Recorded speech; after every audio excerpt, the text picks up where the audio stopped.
Bienvenidos al podcast de Quantum Quip, un espacio para expandir conciencia, ver posibilidades y transformar nuestra realidad, con pura espíritu ciencia. Este episodio sí que es uno de los episodios más favoritos, sin duda se lleva un lugar especial en mi corazón. El invitado es uno de mis principales maestros, el mismísimo Dr. Bruce Lipton, el padre moderno de la epigenética, la ciencia que comprueba cómo no somos víctimas de nuestros genes y cómo nuestra percepción es desde donde manifestamos nuestra realidad. El Dr. Bruce Lipton tiene 2 libros que marcaron mi vida para siempre, La biología de la creencia y El efecto de luna de miel. Amigos cuánticos, este episodio hablamos desde la ciencia, la física cuántica, la mente, los programas de la mente, hasta la espiritualidad, Dios y la reencarnación. Espero que lo disfruten un montón. Para mí, siempre ver al Dr. Bruce Lipton cómo se vive y se goza, dar su mensaje y su plática y su sabiduría ha sido de lo más inspirador que yo he visto. Espero que disfrutes muchísimo este episodio y me va a encantar comentarlo contigo. So I am so excited to be here with Dr. Bruce Lipton, a dearest teacher of mine that I've been following maybe for the past decade. And we're here now. Such an honor to have you here, Dr. Lipton, to talk about all this message that you do about where science meets spirituality in a wonderful science that's called epigenetics. And I would love to know, how did you end up here? Why you end up father of the new modern epigenetics?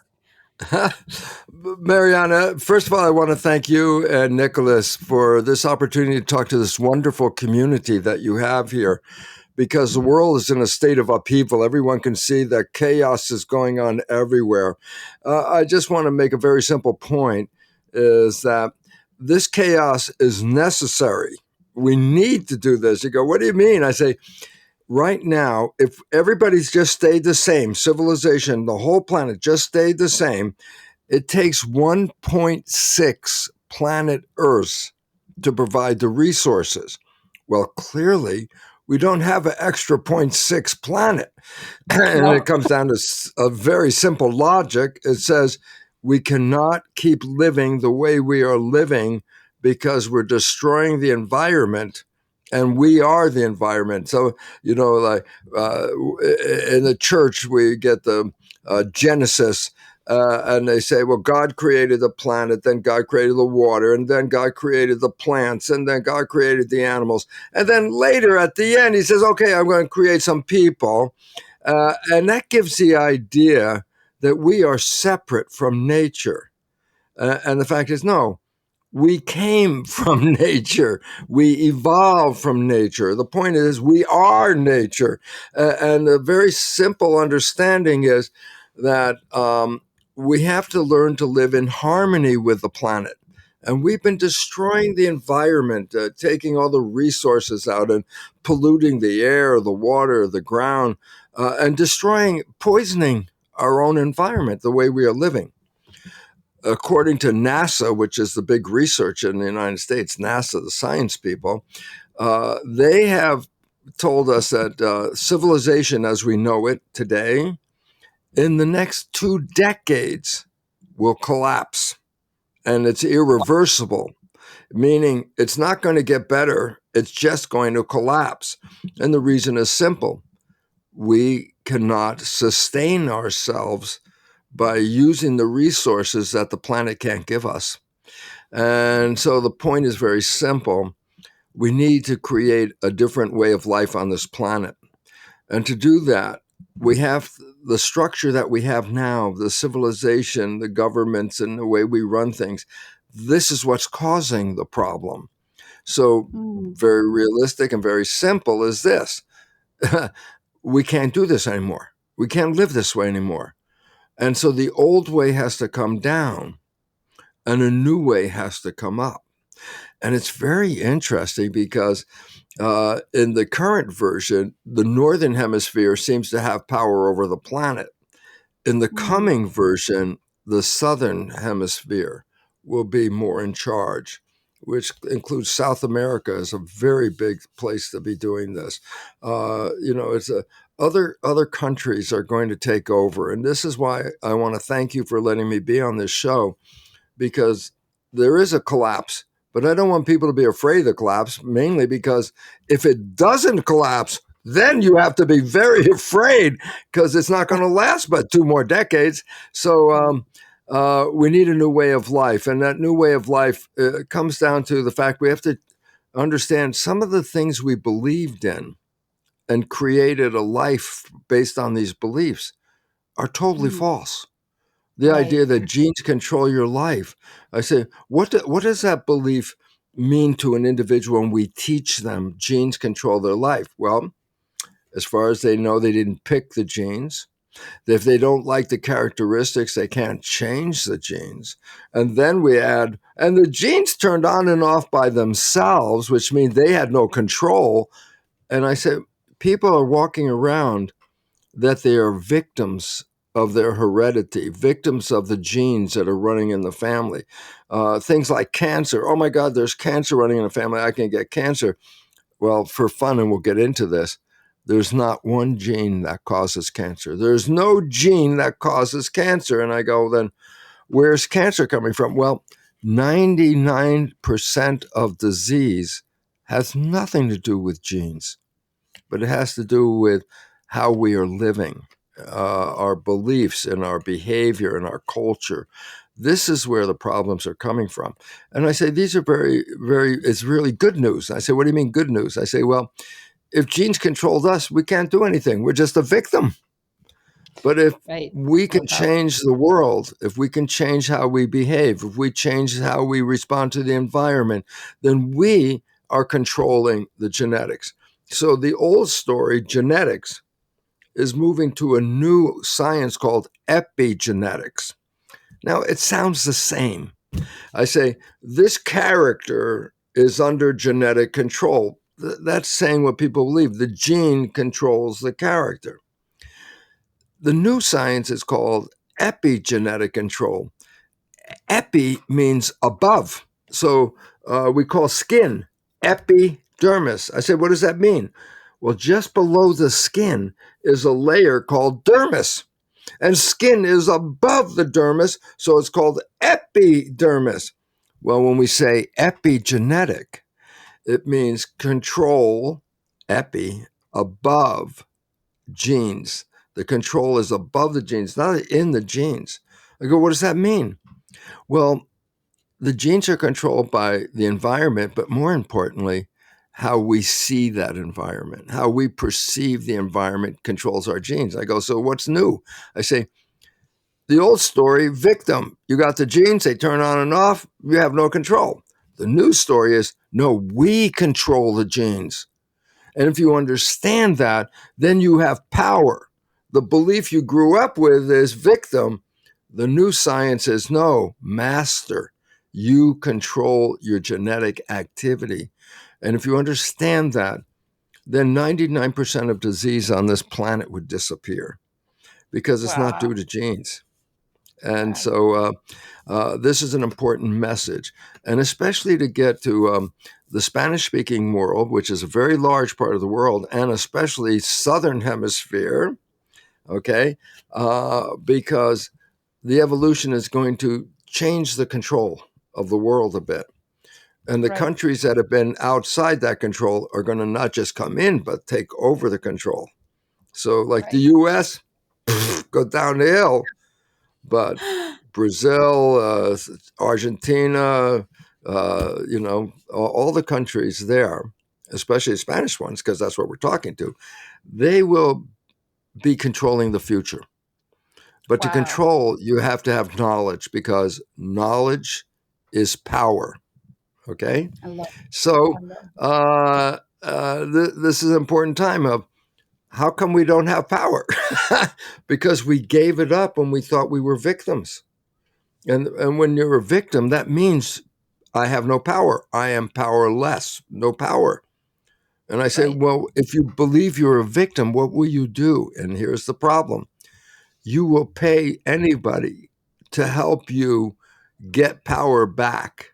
So we pay the pharmaceutical company, because we say, oh, my health is not in my control. It's under the control of genes, and I can't control that. And then the pharmaceutical company says, but we make chemicals for you to control that. And I go, there, more people die from prescription drugs than from illegal drugs. And we have a war on illegal drugs. Bad drugs, they kill people. Prescription drugs kill many more, 10 times more people, but nobody says anything because they say that's the cost of doing medicine. I think that's a very expensive cost. So we want to change that. And I want to thank you for letting me come on, because there's a new science that gives power back to the people. I love this. I love this so much. And it's such exciting moments to be receiving these messages, to really get responsible what's on our control. So just to understand a little better, this epigenetic science says that the environment of the genes, which is your body, Yes. will say what genetic activation will have. So the Yes. environment of the genes are made or created through mainly the beliefs. Beliefs create thoughts and emotions, and then feelings, and then hormones, and then a lot of chemistry, and that it's the environment. Is that correct? Yeah. Yeah. Well, there's the real environment outside of you, but then you have to remember, between the real environment and the inside is the mind. And that Right. looks at the environment and makes decisions. So two people can be in the exact same environment, but see it in a different way. One of them can say, it's a healthy world. I feel great. I love life and I'm healthy. And the other one in the exact same environment says, this is a scary environment and I'm afraid and I'm getting sick. I go, well, the environment is the same. What's different? I say, the mind and how you see the environment. And that all of a sudden becomes important, because we control our own minds unless you've been programmed. And Right. that's the secret part that people don't understand. There's a movie that most people have seen called The Matrix. And The Matrix is listed like science fiction. I go, no, no. Matrix is a documentary. It's true. I go, what? Well, in the movie, it says everybody's been programmed. I go, well, that's true. We all got programmed from the very first part of our life, even before we were born, when we were still in the womb. The last trimester, the programming begins. Through age 7 is a period of program. I said, okay, first of all, why? Why need a program? Okay. Right. And the answer is this: the brain is a computer. And my research showed it's not like a computer, it is a computer. It's exactly the same. And I say, we'll go back to the old days. And I say, you went to the store and you bought a brand new computer. You spend thousands of dollars and you bring it home and you push start and the screen lights up. And I say, now do something. And you go, I can't do anything. I said, you got a brand new computer. They said, no, no. First, I have to put a program in the computer. Then I can use the computer. I go, this is exactly the same about the brain, which is a computer. A child cannot use the brain until first the program is put in. And the Right. first 7 years is when we put the program in. And the way the program went in is that in the first 7 years of your life, you're not using higher thinking and intelligence and higher consciousness. The first 7 years of your life, you're in a low, what they call vibration. I said, what vibration? I go, yeah, you put wires on a person's head, you read the electrical vibrations of the brain. They're high frequency vibration with higher consciousness. But as you go down in consciousness, there's a point where you enter the low frequency called theta. Theta is below consciousness. Theta is you're awake, but you're not using the creative part. Theta is hypnosis. I go, what do you mean? I say, look, how many rules does it take to be a member of the family? How many rules does a child have to learn to be a member of the community? 1,000 rules. I said, Are you going to send the infant to school? I say, the infant can't go to school, but they got to learn the rules so they can fit in the family. They can fit into the community. I say, how do they learn the rules? I say, the first 7 years of a child's life, the brain is operating at a vibrational frequency called theta, which is below consciousness. Theta, character of it is imagination. I say, this is how children under 7 mix the real world and the imaginary world. A child under 7 can have a tea party. They pour nothing into the cup. They drink nothing. And that was the best tea I ever had. That's imagination. That's theta. That's why children under 7 mix the real world, the imaginary world together, okay? Well, theta is also hypnosis. I say, why is this important?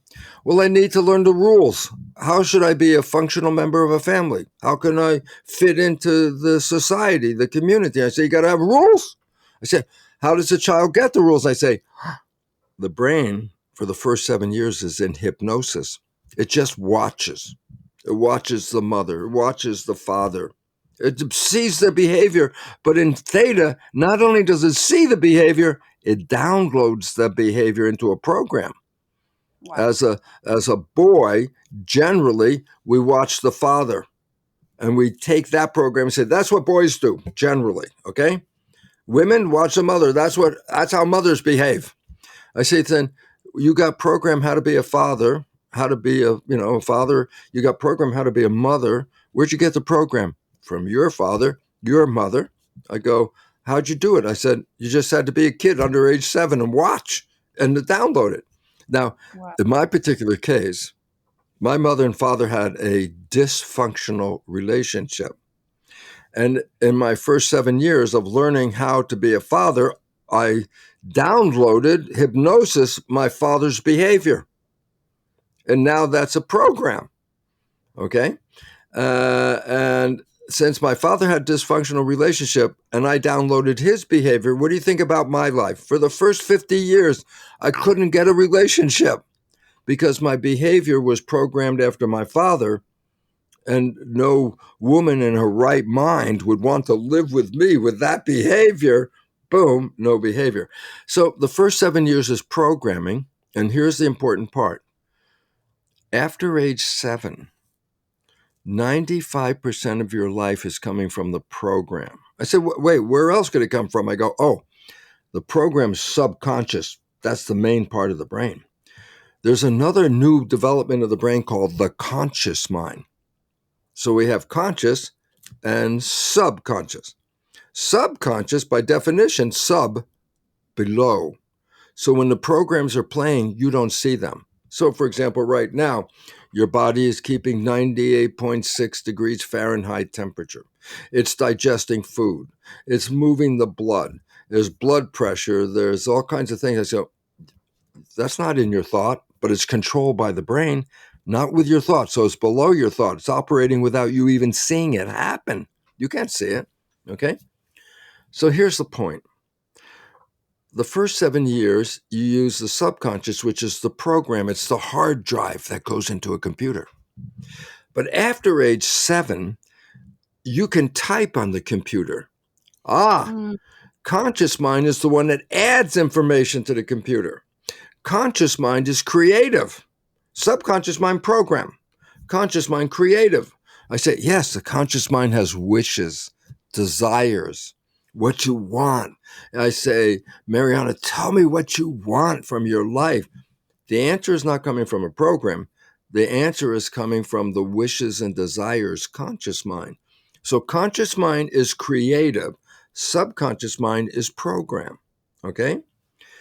So now you get programmed in the first 7 years. And then I say, but 95% of your life is not coming from the creative wishes and desires, conscious mind. 95% of your life is coming from subconscious. I go, why? Why can't my life be the creative one?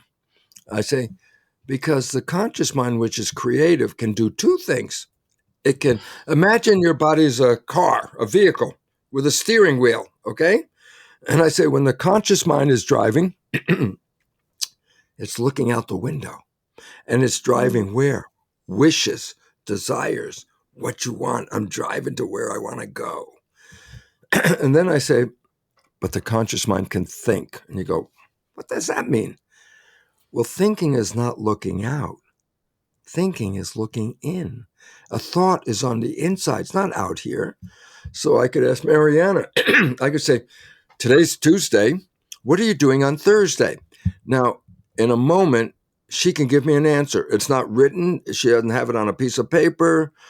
And the moment she says, I'm going to do this, and I said, Marianne, where'd you get that information? She said, I thought about it. I said, oh, where's the thought? Inside. When she went inside to think, she was not looking out. The point, your life is the mind controlling your behavior. But the two minds, conscious mind, wishes and desires, subconscious mind, program. But conscious mind can think. And so when it's thinking, it lets go of the wheel. Why? It's not looking out the window anymore. It's going inside. What am I doing on Thursday? I could tell you what I'm doing. But remember, when you were thinking, you did not look out the window. You didn't see where you were going. I said, what if you're driving the car and you start thinking? The truth is, then your conscious mind's not looking out the window anymore. I go, that would be scary. And I go, don't worry. The subconscious has habits. One of the habits is you learned how to drive a car. So that's a program. So if the conscious mind lets go of the wheel and is thinking, the subconscious mind grabs the wheel, autopilot. It's the one that controls the vehicle when you're not paying attention. The problem is the programs in the subconscious didn't come from you. They came from parents and other people. Did they answer what you wanted in life? No. Did they give you some bad programs? You bet they did. 60% of the programs of behavior you downloaded by watching your family and your community, 60% are negative, disempowering, and self-sabotaging programs. So 60% of the action from your subconscious is actually not taking you to wishes and desires. It's undermining your life, okay? Especially in Latin American culture that is heavily influenced by religion, social classes, insecurity. There's a lot of rules, like you said, that are taught using fear as motivator because you're going to be out of the family system or of the community. Okay, now here's the issue. You ready? What's the Programming. Programming. The first 7 years. I said, you know what? The Jesuits have told their followers for 400 years, they said, give me a child until it is 7, and I will show you the man. I said, they told people, and people didn't understand what they were saying. They were saying, if I can program the first 7 years, 95% of your life is the program. And all of a sudden they say, well, that's why they created Catholic school. Train the kids the beliefs in the church, and 95% of their life will come from that beliefs chain. Okay? So they already knew you got programmed. But today the programming is even much better than the Jesuits could have thought of. I mean, you can see an infant just hardly able to walk carrying an iPad. And you can say, oh my God, that's a program. The kid is walking with an iPad. A program. So the point is this. 60% of the programs we downloaded are negative. And that means 95% of your life, those programs are playing. I say, do you see these programs when they're playing? I say, no, you don't see them. I say, why not? I'm making the behavior. I say, because your conscious is not looking out the window. Your conscious is inside thinking. So whatever behavior is coming out, the conscious mind doesn't see it because it's not even looking at it. It's looking inside. So are you creating the life you want? And the answer is nope.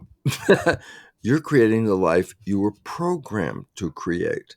Who gave you the programming? First, parents, because you copied their program. Then clergy, the church, they gave you a bunch of programs, okay? And then teachers in school, they give you programs, okay? A doctor gives you programs, okay, because you learned that's the behavior. The doctor knows I'm just a boy. What do I know? But the doctor says I'm going to get sick and die in 3 months. Well, then my mind says, oh, 3 more months left and then we're going to die. Why? You bought that program because you don't trust your own program. And whatever program you put in, that's going to manifest.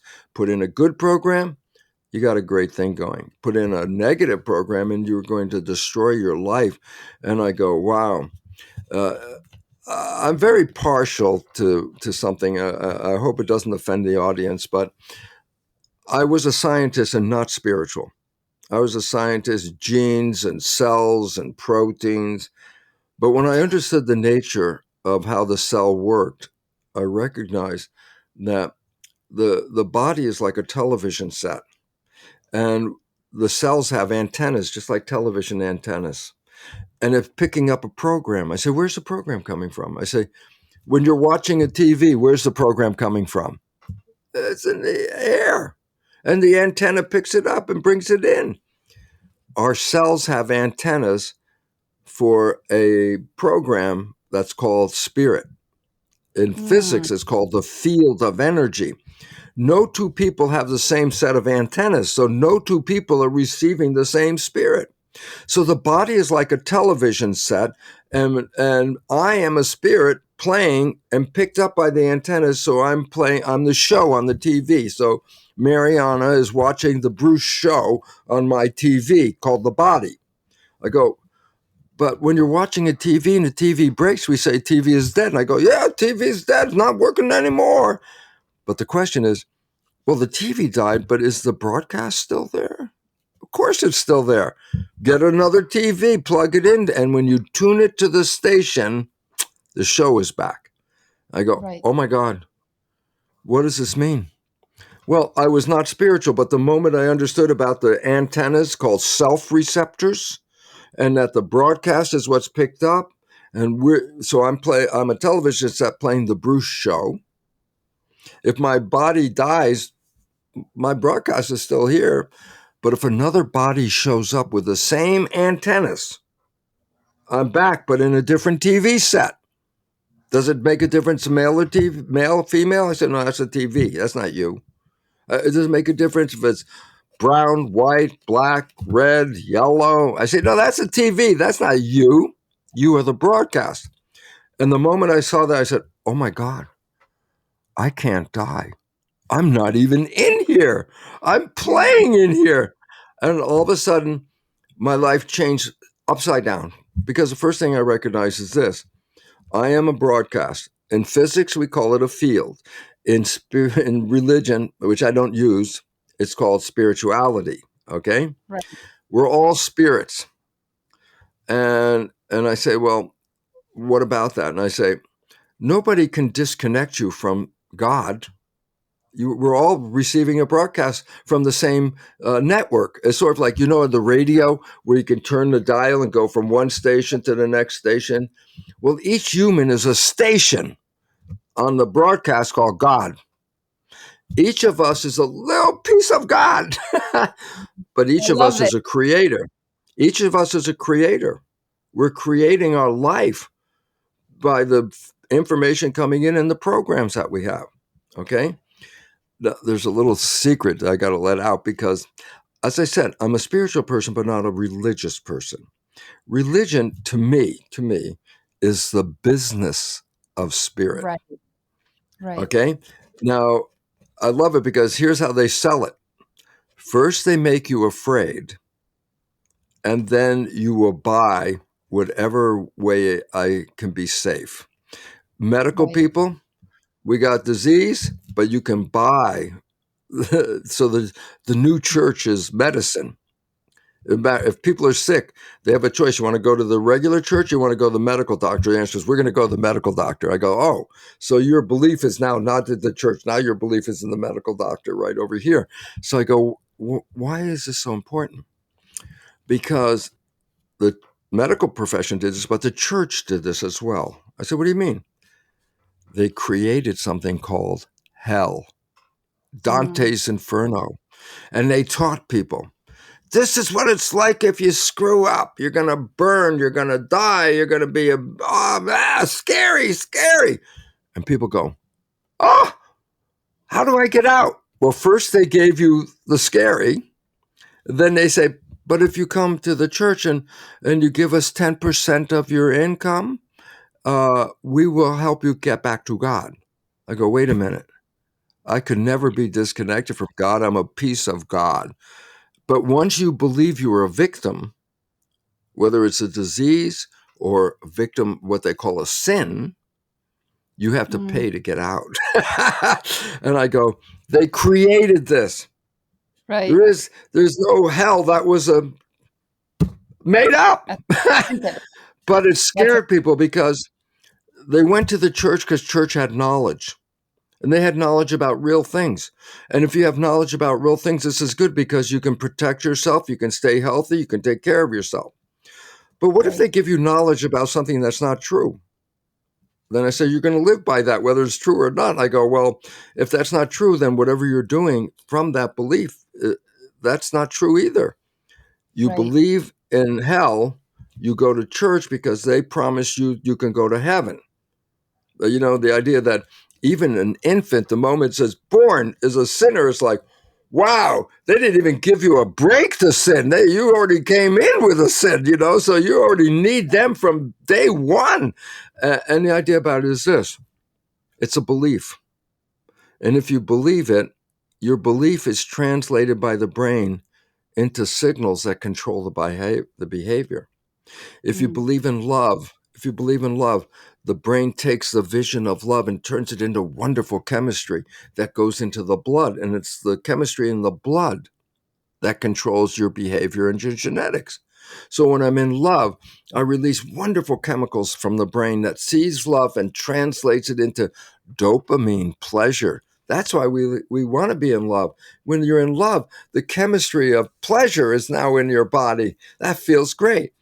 Oxytocin is another chemical that comes from love. That bonds you to your lover. So that's a good chemical that links you up. Another chemical in love is called growth hormone, and it does exactly what it says. When you're in love, the brain releases growth hormone, which enhances your life. People get healthy when they fall in love. People glow. Look, they're so in love. See how they glow. I go, that's chemistry. And I go, but that's a picture of love. What if I have a picture of fear? I go, oh, you don't release love chemistry. You release stress hormones. You release things that interfere with the immune system. And I go, that's for protection. Love is growth. Fear is protection. That means if you have a picture of love, you release chemistry that enhances your life. If you have a picture of fear, you release chemistry that shuts you down and protects you, because protection is wall. You can't, I'm protected. I got a wall. And I say, yeah, but you can't live in the wall. You have to be open to eat. You got to bring it in. You got a wall. No, you can't take anything in.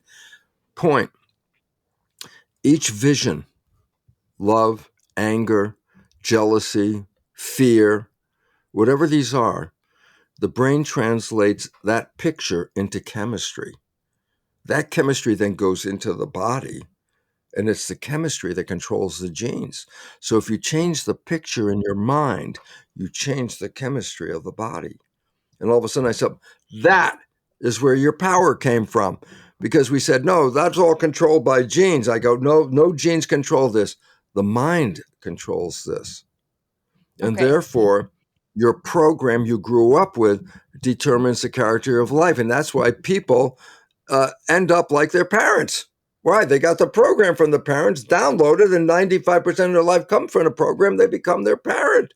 That's why the story I told for 50 years. You have a friend, you know your friend's behavior very well, and you know your friend's parent. And one day you see your friend has some of the same behavior as the parent. And you say to your friend, hey, Bill, you're just like your dad. Back away from Bill. I didn't tell you what's going to happen. I know what's going to happen, and you experienced it. Bill's going to go, how could you compare me to my dad? I'm nothing like my dad. And yet everyone else can see that Bill is behaving like his dad. Who can't see it? I go, Bill. Why Bill can't see it? Where's his attention, his conscious mind? 95% of the day, it's inside thinking. So whatever Right. behavior is coming from the program, Bill's the only one that can't see it because he's thinking and now playing an automatic program with bad behavior in it. And so all he sees is life isn't working. He doesn't see he's even involved. Bill thinks he's the victim. Right. I wanted to be successful and it's not working. Those people interfered and that person did this and that person. I'm blaming all these people. And the point was, no, Bill created this with his own behavior that he can't see. Now Right. comes the serious part here, Mariana. So get ready. We are all Bill. Every one of us does this every day.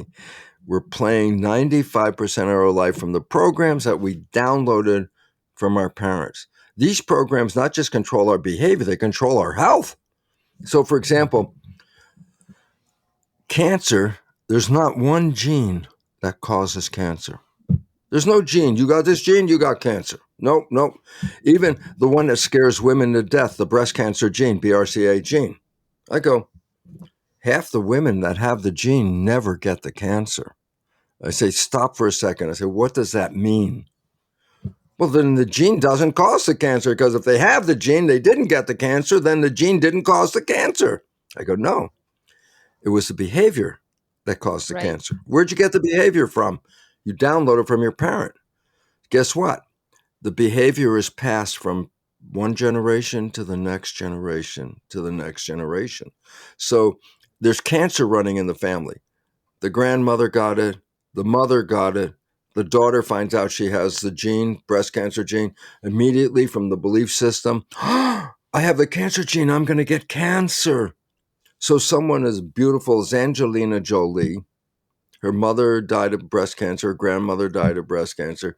She's very young. She has 2 kids. And she says, I don't want to die of breast cancer. So she has a double mastectomy, thinking if I remove the breast, I won't get the cancer. Right. No one told her that the same gene causes ovarian cancer and uterine cancer.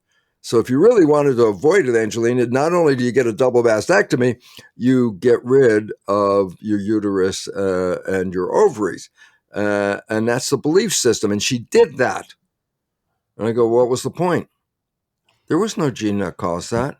It was the behavior that she downloaded in the first 7 years from her mother that was defective. And she's going to manifest that same behavior in her life 95% of the time, and she will end up with a cancer. I go, think about it this way. They looked at what happens when an infant is adopted into a family where there's cancer in the family. It turns out the adopted child will get the same family cancer, but the adopted child came from totally different genetics. Wow. Cancer is not due to a gene. Cancer is due to a lifestyle and a behavior. I say, Okay. what's important about that? Well, if you believe it's from a gene, then you say, I'm powerless, doctor, cut out the tumor, blah, blah, blah, I have nothing I can do. But when you understand that cancer was created from behavior, then it says, wait, but I can change that behavior. I go, yes! And you can eliminate the cancer, not from killing cancer cells. Matter of fact, the cancer cells aren't the real problem. They're a symptom. They're the result of a cancer. The cancer changed them. They're already changed. You can kill all the cancer cells, but you never got rid of what caused the cancer. And the cancer is programmed. Okay, so this culture, family, like the culture that has all of these rules and traditions and the way you're supposed to behave and be, we're basically repeating the information from our parents or grandparents and the culture that we're in, teachers, church, school, religion, all of that information. We download that because of that, what we watch, the interaction we receive. So behavior is the true communication of the program. The behavior is a manifestation of the program. And I say, so why are you playing the program? Because you're thinking. The movie The Matrix Okay. is science fiction. But I say, no, because the premise of the movie is everybody's been programmed. I go, that's a true scientific fact. All of us have been programmed. We wouldn't get here without a program. But in the movie, I love it because they say, but you can get out of the program. I said, oh, yeah? How? Well, they said, take the red pill and you stop playing the program. Well, guess what? You've taken this red pill. I've taken this red pill. Most of the people online have taken a red pill and stopped playing the negative program. I said, what happened? What was that? And the answer is science has recognized when you fall in love, you stop thinking. I go, what do you mean? I go, well, you've been looking for this person your whole life and then they show up. It's not time to think and not be there, thinking you're not there. When someone shows up, you stay what is called mindful. You stay present. You keep your attention here without thinking because you've been looking for this your whole life and it shows up. The thinking takes you away. So you stop thinking when you fall in love. Guess what? In just 24 hours, remember, when you stop thinking, you stop playing the program. It's when you're thinking you play the program. So the moment you fall in love, you stop thinking. And I go, then what? I say, well, you're not playing the program. I say, then what's controlling? I say, the conscious mind, wishes and desires. And I say, what happens when two people come together and they fall in love? Guess what? They start creating from wishes and desires. That's what created the honeymoon, heaven on earth. Okay? Why? Because both of you are creating. You're not using the programs anymore. You're right there. You're present. The honeymoon lasts. Well, at last you are manifesting the most wonderful experience on life. So your life was blah, blah, blah, blah, blah. You meet somebody 24 hours later. Oh, life is beautiful. The food and music is great. Sex, there's older people here. Sex is great. Everything we wanted about life is we made heaven on earth. And I go, but the honeymoon doesn't last. I go, why not? How did you get to the honeymoon? You stop thinking. But at some point, guess what? You have a job, you have responsibilities, you have things you have to do. You start thinking. And I said, what happens if you start thinking? I say, oh, now your program is coming from the subconscious. I say, you never played those programs when you were in the honeymoon. Why? You never played subconscious. So your partner has never seen those negative programs because 60% of them are negative. Your partner during the honeymoon never saw you play that negative programming. Okay?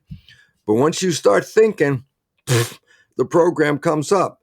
And if you're the one that's thinking, you're the one that's playing the program, you don't see the program just like Bill. Bill didn't see the program, it's automatic. But your partner sees the program. And all of a sudden you have this beautiful honeymoon period. Both of you creating heaven on earth, love, joy, beautiful, beautiful. And then you start thinking, and all of a sudden the next words out of your mouth didn't come from you, they came from the program. And in my case, a dysfunctional program I got from my father. And I would say things that my partner would look at me and go, who are you? Where did that come from? Remember the story of Bill. When he's playing the program, he doesn't see it. So I just played a program. I didn't see it. My partner looks at me and says, who are you? What kind of behavior? And I'm going, what's she talking about? Why? In my conscious mind, I'm still the most wonderful, loving person she got. But I'm playing subconscious. I didn't see it. She saw it. She reacts.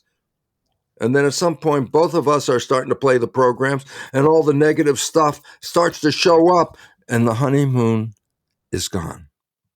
Why? Because now you're back to regular.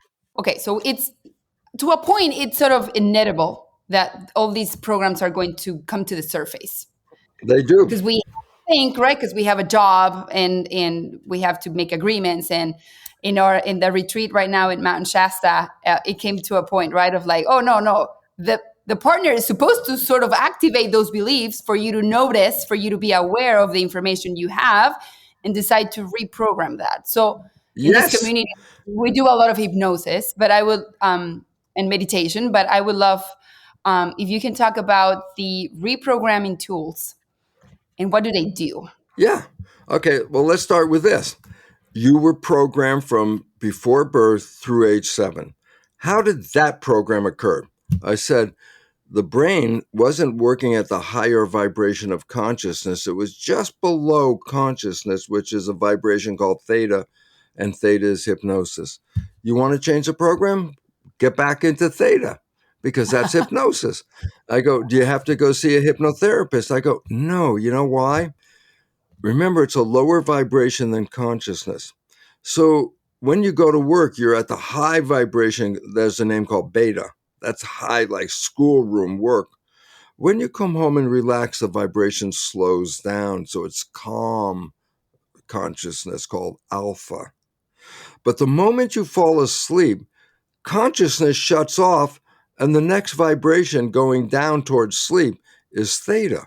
Well, that's hypnosis. So I say, so what? But you're sleeping. I say, the conscious mind is sleeping. The subconscious mind's in theta, record. I say, record what? I say, put earphones on or put earbuds in your ear and play a program you want to be true, whether it's a program to get healthy, a program to make more money, a program to have better relationship.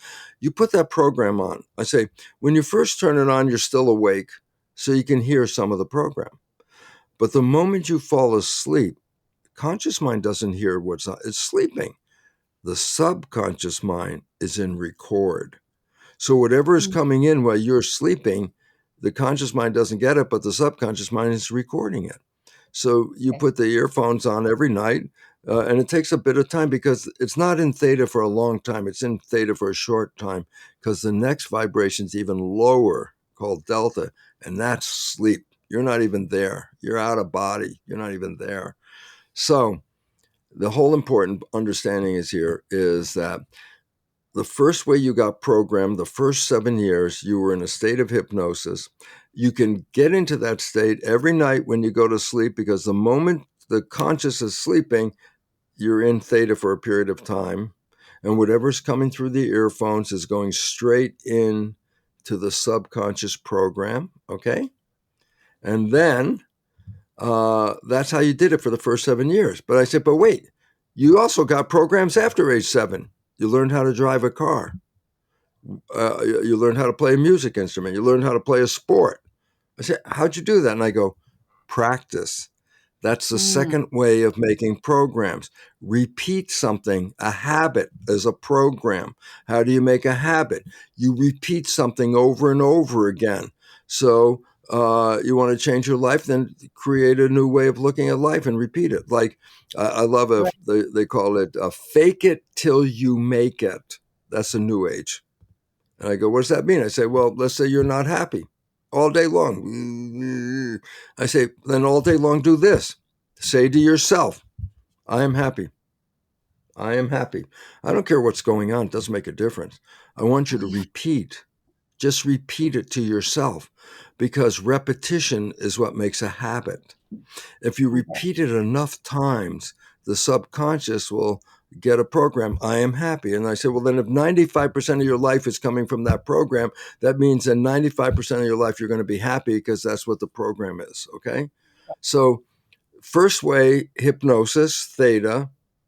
You can do self hypnosis with the earphones, earbuds. Second way is you want to make a new behavior, then practice a new behavior. Because the more you practice it, it becomes automatic, it becomes a habit, and then you never think about it again. It's automatic. You can get in the car today and drive the car without thinking of all the details you had to think of the first time you got in that car. You put the key in the ignition, you don't even pay attention. It's automatic now. You're driving, you're going someplace, you're not even paying attention. Why? Thinking. I don't have to pay attention. I know how to drive a car. It's a habit. Make a habit. And then there's a last one is a new way of changing programs. It's called energy psychology. It's very different than conventional psychology. Energy psychology doesn't give a darn about what happened in your life. Who did what to who? This man did this girl did this, my mom did that, and that's why I'm here. And then you talk about it, conventional psychology. Let's talk about it. I say, what are you doing? You're repeating the same story that caused the problem. That's why they have box of tissue. Right, because you're going to now play it and go through the same grief that you went through when you first got the program. Here's the point. Whoever caused that program is not here anymore. What's here? The program is there. They're not here. Why should I beat them up? They had nothing to, there's nothing, I'm the one that's carrying the program. So basically, the new psychology says, I don't care what happened in the past. What I care about is why you can't get from here to where you want to go. I don't care how you got here.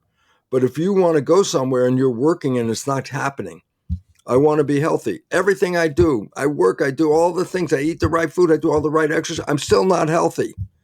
I go, well, that's a program in your subconscious. Your conscious mind says, I'm going to do this and this. I go, yeah, but that works 5% of the day with a little tiny computer versus subconscious. Playing a program 95% of the day with a computer 1,000,000 times more powerful than the conscious mind. You are the program. We are the program. And therefore, do I need to go back? I say, no, that's the conventional psychology. Let's go back and see what happened. I go, it already happened. You already got the program. I don't need to go back and say how I got it. I got it. And then the question you might ask me, which I'll answer because you hadn't asked me, but I will answer the question. And the question is, what are my programs? Oh, you have trouble? You know why? You were being programmed before you were born. Can you tell me what the program was when you were still in the womb? No, I wasn't there. How about you were born and at 0 to 1, you had a whole year and you were downloading programs that whole year. What program did you download? And you go, I don't know. I wasn't there because consciousness wasn't there. And then another whole year from 1 to 2. What happened? I don't know. So here's the point. You can't tell me what your programs are. You weren't there when the programs went in. So I said, well, how am I going to find out what my programs are? And then the fun part is why we're talking. 95% of your life is coming from the program. Your life is a printout of the programs you don't even remember you got because those programs are shaping your life. So I say, then how do I know my programs? I say, look at your life. The things that you like that come into your life, the things that, oh, I love that, and here it is, and it shows up, and I'm very happy. It shows up because you have a program to let those things come in. Right. But if you want to get a relationship or you're trying to get healthy and you're struggling and you're working hard and I'm going to put a lot of effort into it, I'm sweating over it, I'm making it happen, I'm working it. Why are you working so hard? Whatever that thing you were trying to get, and you can't get there, but you're working at it. You don't have a program to support that. And you're trying to override a program that's running 95% of the day with an effort. Go, I'll change the program. I go, that doesn't change the program just because you said I'm going to practice something different. That doesn't change a program. So basically, it says this, is that we have programs, we can't see them, but you can understand what the programs are because your life is coming from the program.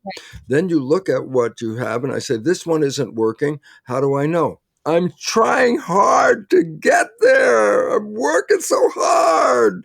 I go, well, then here's the point. Whatever that place is, health, relationship, money, whatever it is, and you can't get there, it's not because the universe won't give it to you. It's your own invisible program sabotaging you 95% of the day. So all of a sudden I say, then why am I working so hard? Because my program doesn't want to get there. And then I say, what can I do? And I say, change the program. And I go, well, I said 2 ways already. Self-hypnosis, earphones on at night. Number 2, repetition, practice, making a new habit. And number 3 is called energy psychology. As I said, It's not the conventional psychology you go back. Energy psychology says, what is it you're having a problem with now?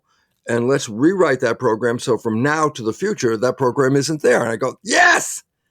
And energy psychology, there are many different ways of getting there. One version, the one that I love to use because it was really simple and fast, was called Psych K, Psych K.com. But I have 25 different ways of energy psychology, different versions on my website. brucelipton.com. And you look under resources and it says belief change, and you're going to find 25 different ways to do energy psychology belief change. And say, why is that so good? And you ready? The first two ways, hypnosis with the earphones, you got to repeat this a number of times.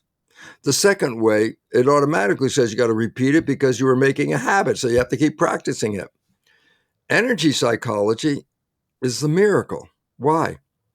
Because you can change a belief you had your whole life, 10 or 15 minutes, and walk away a new person. And I know this, I can attest to it. My life now, remember I said I came from a bad relationship with studying my father. Once I understood this and I met my partner, Margaret, both of us understood the nature of programming, and that when something negative came up, it wasn't us, it was just the program. Then we had an opportunity, instead of getting in an argument, which a regular couple will do, what kind of behavior is that? What are you talking about? What kind, blah, blah, blah, fight and all that. That's where arguments come from. But what if the person knew that what you just said, which wasn't really good, wasn't you, but it was your program? Oh, well, then I don't have to get mad at you. I just have to get mad at the program. If you know it's a program, then I said, but you can change a program. And all of a sudden I said, yeah. So Margaret and I, when any negative from the past program came up, we didn't get in a fight. We had an opportunity. You want to change the program? Yeah, okay, I'll change that one. What happens is when you correct all the negative ones and you put positive wishes and desires as your program, then it says 95% that you're not even paying attention. But guess what? Your new program will take you to heaven on earth. I've been living with Margaret 23 years, heaven on earth. Why? The negative programs that screwed up the first 50 years of my life were rewritten. Right. And as a result of rewriting them, I'm living a honeymoon, whether I'm paying attention or I'm not paying attention. Whether my conscious mind's going to manifest it or whether my program's going to manifest it, I still end up with honeymoon every day. Right. After how many years of you've been with wonderful, lovely Margaret? Because I met her right now at that retreat, and she's so wonderful.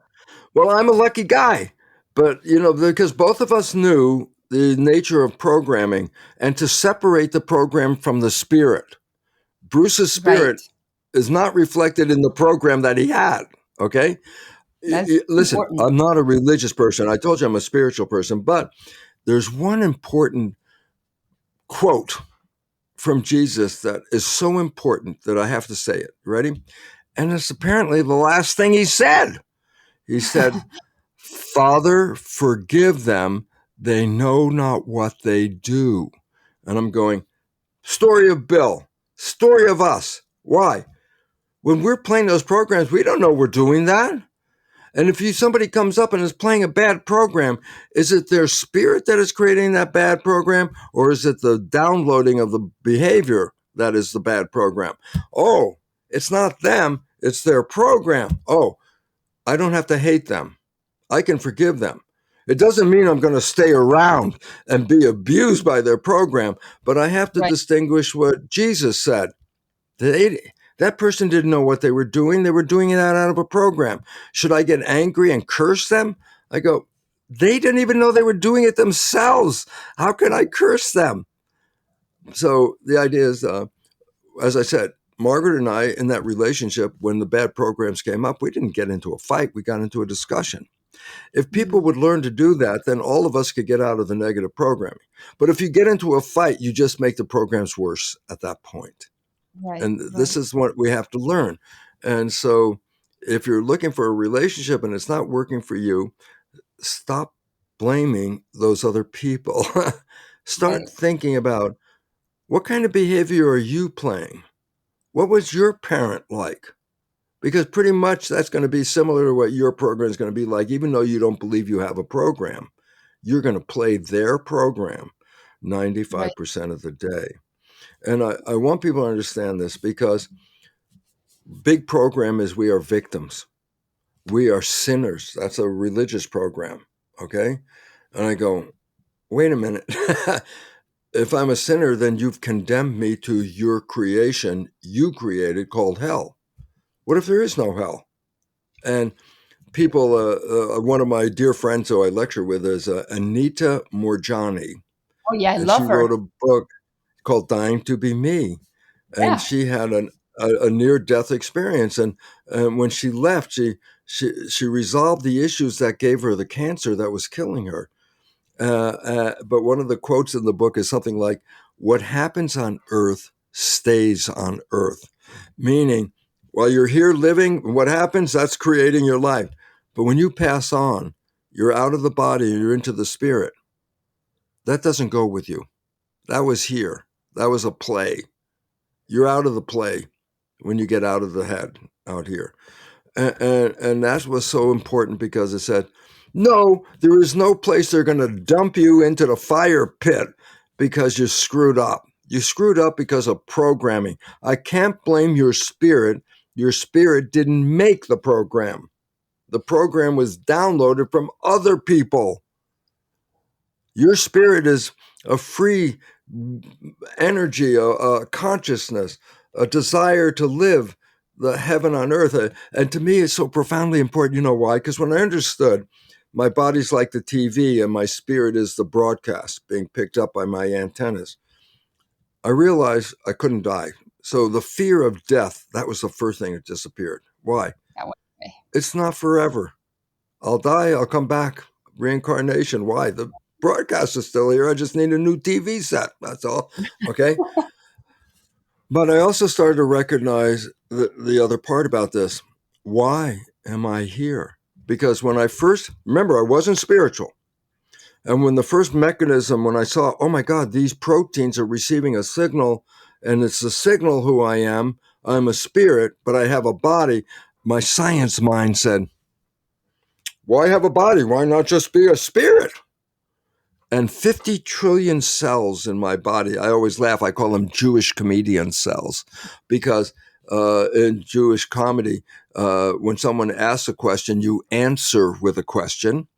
I asked a question to the universe. Why have a spirit and a body? Why not just be the spirit?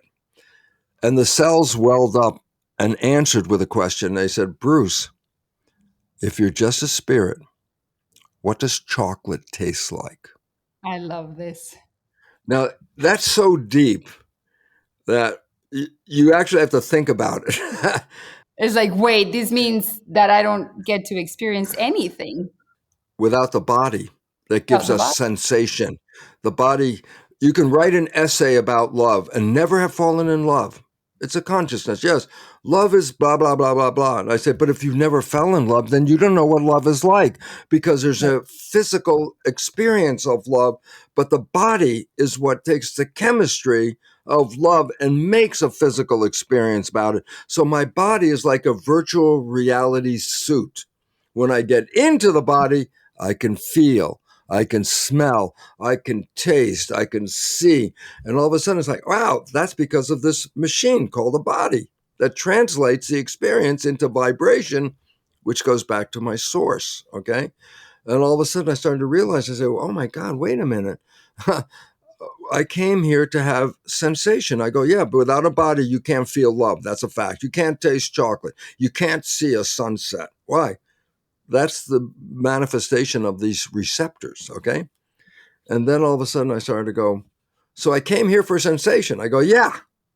But then I also realized this, but I'm creating my life with my consciousness. I'm manifesting a life, manifesting a different life than the first 50 years, changed the creation. Wait. I came here to create my life. I came here to sense my life. And it hit me. I said, oh my God. You don't die and go to heaven. You are born into heaven. This is where Wow. we came to create. What is heaven? I could ask Mariana, tell me what your vision of heaven is. I could ask Nicholas, tell me your vision of what heaven is. I get two different answers. But on earth, Mariana can create the heaven she wants. Nicholas can create the heaven he wants. We came here to create and experience. The whole idea is the church said, okay, just live by these rules and then you can go to heaven. I go, you were born here. This is heaven. When you die, you're going to go back and go, wow, that was interesting what I did. I get another chance. I'll go back. I'll do it again. And the idea about it is don't wait to the afterlife. You don't have a creation like this in an afterlife. This is a creation here, now. You're doing it. You're doing it. You're feeling it. You're experiencing it. And all of a sudden I say, so what's heaven? What do you want to manifest? Oh, you're not getting there? Why? Because you can't manifest it? No, you can manifest it. What's in the way? The program. When the program's out, so I can honestly say from this point in the last, 28 years since I've met Margaret, I live in heaven. Does the world still crazy? Yeah, but I'm not part of it. I'm not using my behavior to get into crazy people land.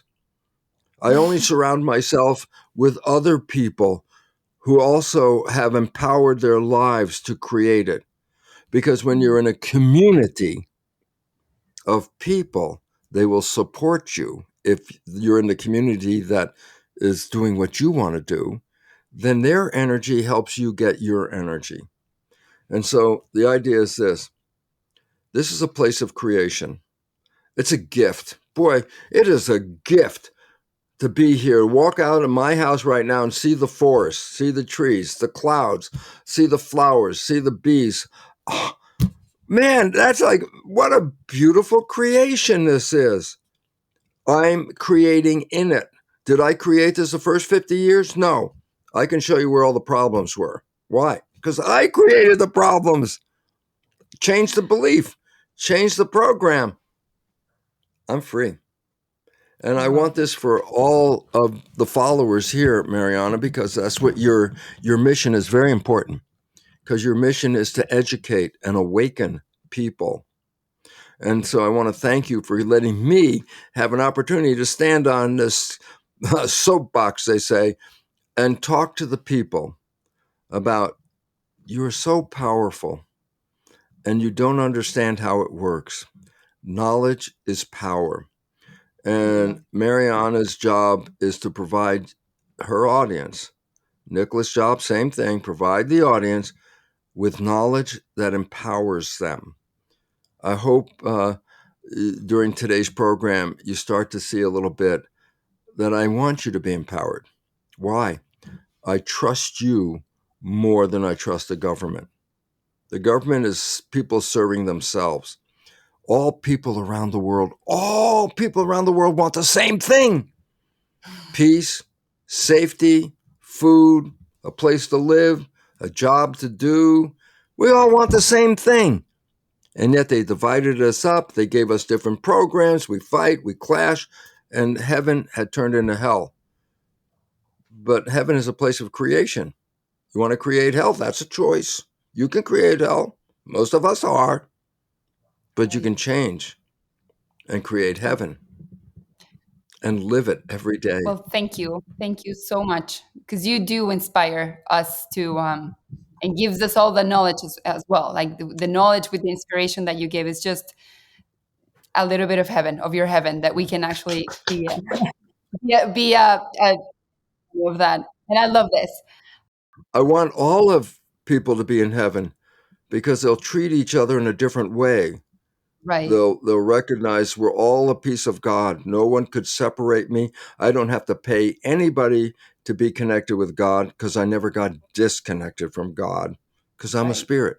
You're a spirit. Everyone out there is a spirit playing through this marvelous virtual reality suit that can create, that can feel, and do all the wonderful things that life is all about. I love this. And just to say goodbye soon, if it's not too personal, what is God for you? What's spirituality for you? Spirituality is what I am, a consciousness, an awareness, an awareness, an awareness that can distinguish a good vibe from a bad vibe, an awareness that can manifest using the good vibe to manifest a life of heaven. But the same other people have the same ability to manifest, but their programming is taking them away from heaven And if you understand the program, you should be able to live a honeymoon every day of your life for as long as you live on this planet. You should wake up every day and go, hey, I'm still here. I got something to do today that's going to be fun. Why not? I love this. And what's the new, maybe since you've been in epigenetics since the beginning, what's the new research that excites you the most? What's new in the field that, I don't know, that you think that's going to be good to watch soon? Well, it's basically having people understand, A, they've been programmed, and B, you can rewrite the program. And the new technologies that offer the ability to write without the sweat and the hard work and the effort, you can do it simply. And I love it because we look at the world through human eyes and everything we make is complex. Oh, this is very difficult, very difficult. I go, nature was never complex. Nature was always simple. Remove the complexity of your life, and you'll find the simple character of your life is you are creating. Why not create what you want and stop creating what the program gave you? Take that red pill. Fall in love. And let me just emphasize, falling in love doesn't mean with another person only. It could be with a Right. pet. It could be with something you do. You could be a chef and you love to be a chef. That means you're not thinking, you're busy creating, you're busy creating. A gardener puts their hands in the dirt. They're not thinking, they're creating, they're putting their hands in the dirt. The artist is putting something on the screen right there. Is like, if you're not thinking, you become the creator. Right. Wow. I love it. And Fall in love with the creation of your life. yeah, I love and this. I love my life. I love Ah, my life, you know? And I want people to love their lives because if other people love their lives, that energy spills over and we all are sharing that. I love this. Well, Dr. Lipton, thank you so much for. Bruce is Uh, a name, Mariana. Please, Bruce thank is a you, Bruce, name. for everything that you've Thank shared. You're such an inspiration in every way, in your stories, in your books, in the way you speak. you. I will put down your webpage so everyone knows where to find you. And if you have Yes. any other news that you would like to share with the community, more than happy to use this space. This community is at your service as well. And Thank you. So let me ask you, how was your experience in the honeymoon program? I it really had an impact in my relationship because the theory Yes. that you and Margaret were going through, we were living it. Like the Yes. conflict came out, that hard conversation came in, the program started to like play, and we were like, oh no, no, no, no, no. They just taught it differently. We have new tools to put in practice. And it was really good to it really made an impact in the just it was what, like 10 days ago, like 5 days ago that we just came. So But I loved it. I really loved it. So I'm I'm excited to see. very happy you loved it. Thank you very much. Thank you.